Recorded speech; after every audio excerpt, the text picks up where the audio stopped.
One morning, we woke up and everything about our lives had changed.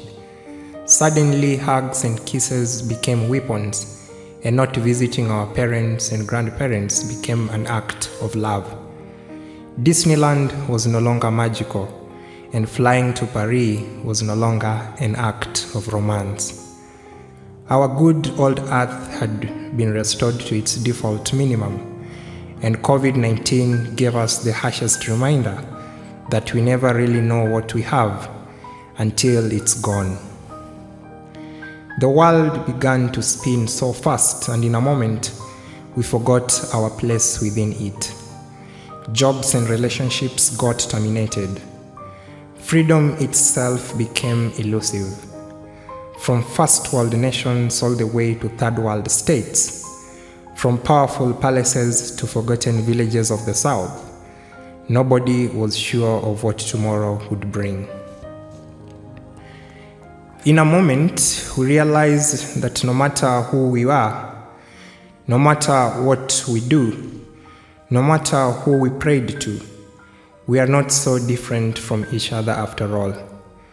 We looked back at the moments when we enjoyed absolute freedom, and oh my, there was so much to be learned. COVID-19 had shaken the human spirit. It had broken the very foundations to which humanity had been created. With every passing day, we all looked through our windows with nothing but hope. Both presidents and peasants harbored one single clarion call: a better tomorrow. Our nurses, doctors, medical scientists, and celebrated researchers immersed themselves in the uncertainty and tried to look hard enough to find the ultimate antidote. More than ever before, the doctors searched for the truth behind this pandemic that was so unforgiving. Every day was a hero's day for the frontline medics. Their determination, commitment, selflessness, and grit went a long way in restoring hope towards the unwavering endeavor of defeating COVID-19. To the frontline doctor, each life mattered, whether it was that of a minister or that of a casual laborer. They worked long hours to keep the lives of their patients going. This is because the medics knew that between stimulus and response, there is a space, and in that space they had the power to choose their response.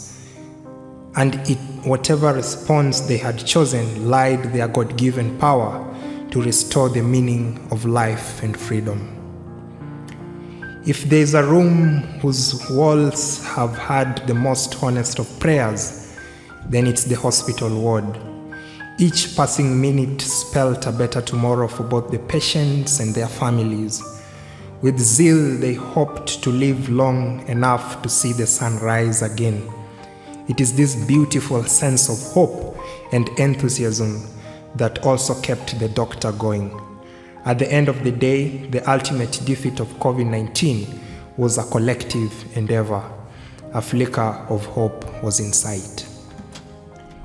Without a doubt, these past few months have exhaustively tested our strengths. Our realities have been transformed and lessons have been learned. These past few months have reminded us that sometimes it's not how we spend our time, but who we spend it with.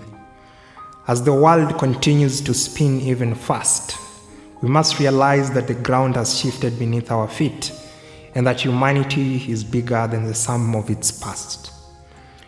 Tomorrow will bring newer dimensions. We will step out and begin chasing more sunsets. Airports will reopen.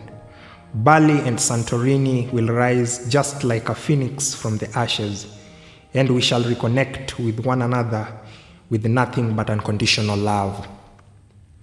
There is so much peace to be found in people's smiles. There is so much joy to be found in human connections. It's only a matter of time before we usher in this much-awaited tomorrow. When that time comes, we shall go back home, hug our families even tighter, and remind them how much they mean to us. We shall cherish our friendships more and develop even deeper understanding of time. That day is surely coming, when we shall look at COVID-19 in the eye and say, checkmate. We shall walk to the door and step out to a new world, a world full of new beginnings.